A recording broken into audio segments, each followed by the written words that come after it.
All right, everybody, welcome back to the #1 TV show on the planet.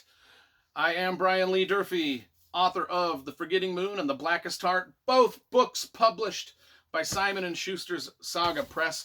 Today I'm going to be reviewing The Last Kingdom by Bernard Cornwell. This book is book number 1 in his Saxon Tales. I think there's 13 or 14 books in the series.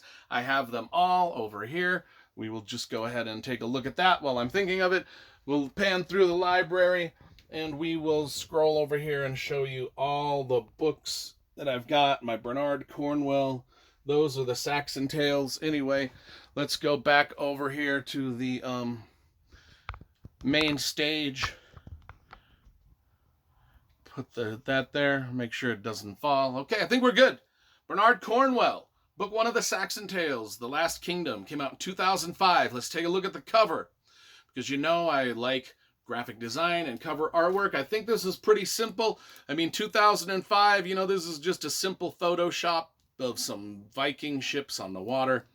Nothing too spectacular. I do really like the author photo on the back. That's pretty dope. Overall, it's good, and the thing that's best about it is they all the whole series looks really good on the shelf together when you get all the spines put together. Looks pretty good. Came out in 2005. The cover, most of my Bernard Cornwell collection is signed. I have met Bernard Cornwell and had him sign some books, so show you those. I do not have any of the Last Kingdom or the Saxon Tale signed, but most of the Sharp books and a lot of the other ones. Anyway, I always show that stuff off. If I've got signed books, I show it off. Because I name drop like a motherfucker. It's got a map inside, too. It's got a really cool map of old Viking Age England, with all the old names and stuff like that. Which brings us to the start of the book, which takes place in a castle that is named Bebbanburg. Well, now it's named Bamberg, and I've been to Bamberg Castle. It's spectacular.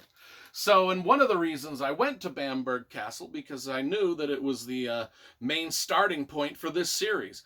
A lot of the books I read, and actually a lot of the traveling I do, is based off of things that I read about in books. So when I was in Northumbria in England, on the northeast side of England, up by Scotland, I made a point to visit Bamberg Castle because it plays a prominent role in these books. Of course, it's called Bebbanburg Castle in the books, but Bernard Cornwell makes it very clear in the just by having it on the map, plus in his afterword, that it is now Bamberg Castle. And I even have a hat that I bought in the Bamberg Castle gift shop.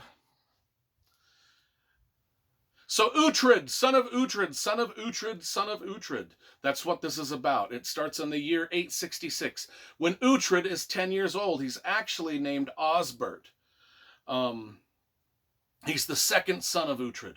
But his 17-year-old brother, who is actually named Uhtred, is killed by a clan of raiding Danes. And they're Danish. They're from, they're basically Vikings, but they aren't really called Vikings. They're called Danes. The only time that they're ever referred to as Vikings is when they're raping and pillaging.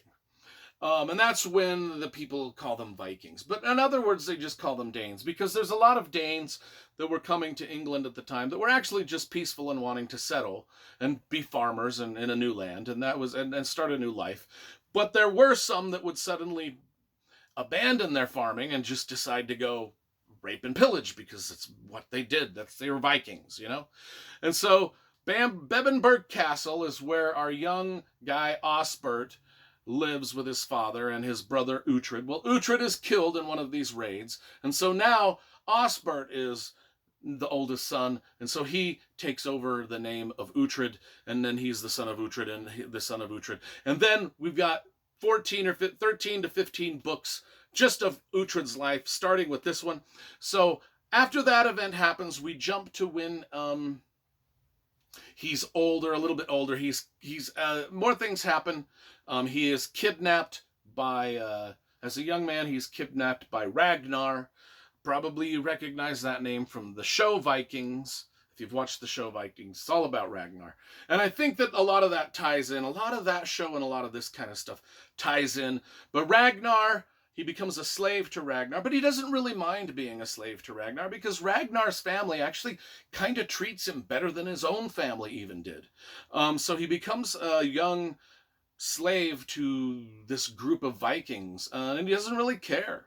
In fact, they raise him to be a warrior just like themselves. And the Uhtred and Ragnar relationship, as Uhtred grows older throughout this book, as he gets into his late teens and things like that, the relationship he has with this Ragnar is one of the more interesting and unique relationships in all of fiction.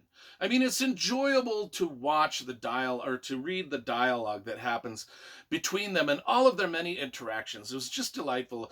I don't know why, but it didn't. The only other relationship that I really would compare it to is the Gus McCrae and Woodrow Call relationship in Lonesome Dove and that series. I mean, the relationship is similar. There's some humor to it, mostly from Ragnar's side, where because Uhtred is a little bit naive and in the worldly ways, and Ragnar is quite knowledgeable in the worldly ways, and so when they just kind of it's just great banter, and I really enjoyed that. Ultimately, though, this tale of Uhtred is just a vehicle in which we can see sort of the history of King Alfred of England and his long reign and defense of England against the Vikings. And because Uhtred, the son of Uhtred, our main character that we see the story through, it's told in first person through Uhtred. He narrates this, and we get to see the Viking side of things through Ragnar and Uhtred being raised by them. We get to see the King Alfred side of things as those all play out. So it's the English side of things. It's really kind of like I do know that there was a TV show made of this. I've never seen a minute or a second of it. However, I have seen the show Vikings, and if you've seen that show, these books kind of have a similar flow to that show, where the Vikings and the Danes, they sort of want to be buddies with the English, and the English vice versa, but they never really can quite either group can really never get their shit together, so it always just seems to end in bloody warfare and battle and intrigue and stuff like that. And if you want to read some of the best battle scenes that have ever been written in the history of writing battle scenes, Bernard Cornwell is the best of them all. Just hands down the best of them all. He researches everything about medieval battle, and it's put in there. I mean, there's not a rivet or a piece of leather on the horse's saddle that isn't researched, or a piece of chainmail, or what a weapon does, or how medieval armies would form up and fight each other, and all of it is so impeccably researched and so effortlessly put into the story that it just flows, and you don't even realize you're getting such a great history lesson at the same time you're reading just one of the best action and adventure novels you're ever going to read. It's absolutely brilliant. And there are, let me see if I can count them. This is 1, 2, 3, 4, 5, 6, 7, 8, 9, 10, 11, 12, 13, 13 total books in the series.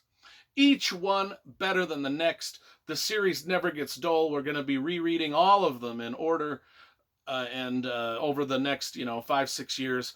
But number 1 certainly kicks everything off in high fashion, and I give this Last Kingdom a solid 10 out of 10, as I think I've given every Bernard Cornwell book that I've ever reviewed on the channel a 10 out of 10. But they're just that fucking dope.